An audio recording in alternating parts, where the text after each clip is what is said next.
തോറ്റു എന്ന് പറഞ്ഞ് എന്തിനാണ് സങ്കടപ്പെട്ടിരിക്കണേ? സെപ്റ്റംബർ മാർച്ച് ഇനി കിടക്കല്ലേ, ആദ്യ കൂതി പെത്താൻ പഠിച്ചാ പോരെ? അല്ലെങ്കിൽ തന്നെ ഇപ്പൊ 10 പഠിച്ച് ജയിച്ചിട്ട് എന്തിനാ? ഇത്രയും വിവരമുള്ള ഞാൻ തന്നെ 10ൽ പാതി വെച്ച് പഠിത്തം നിർത്തിയില്ലല്ലോ. 10ഓ? നീ 5ാം ക്ലാസ് വരെയല്ലേ പഠിച്ചിട്ടുള്ളൂ? അതല്ലേ പറഞ്ഞ 10ൽ പാതിന്ന്. കണക്കറിഞ്ഞൂടെ പിശാശിന്? ദേ സരസു, ഈ മാസത്തെ ഡാൻസിന്റെ ഫീസ് നീ നാളെ തന്നെ കൊടുന്നോളൂ കേട്ടോ. എന്നോട് കളിച്ച് അങ്ങനെ ഇരിക്കും. ഒന്ന് സങ്കടപ്പെടാതിരിക്കടോ. പോയത് പോട്ടെ എന്ന്. ഇത്തവണെങ്കിലും ഞാൻ ജയിക്കുമെന്ന് കരുതിയതാ.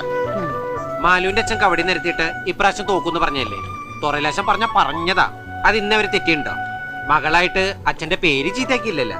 അല്ലെങ്കിലും പഠിച്ചിട്ടാണ് ഞാനൊക്കെ നിലയിലായത്. ഏത് നിലയില്? എടി, ഞാൻ രാവിലെ വാങ്ങി തന്ന ഐസ് ഫ്രൂട്ട് നിന്റെ തൊണ്ടേന്ന് ഇറങ്ങിയോ? ഇല്ലെങ്കിൽ ഒരു കോരിട്ട് കുത്താനാ നന്ദിയില്ലാത്ത പൂത്താങ്കാളി. അല്ല മാലു, തോറ്റെന്ന് പറഞ്ഞിട്ട് അച്ഛൻ നിന്നെ തല്ലുമറ്റോ ചെയ്തോ? തല്ലൊന്നുമില്ല, പക്ഷെ ഇനി പഠിക്കണ്ടെന്ന് പറഞ്ഞു. അതാ എനിക്ക് സങ്കടമായ. അതിന് സന്തോഷിക്കല്ലേ വേണ്ടത്? ഇനി വേഗം കല്യാണം കഴിച്ച് നിനക്ക് തുറയിന്ന് പോകാലോ. നല്ല മസ്സിലുള്ള ചക്കന്റെ കൂടെ. എന്താ നീ എന്നോട്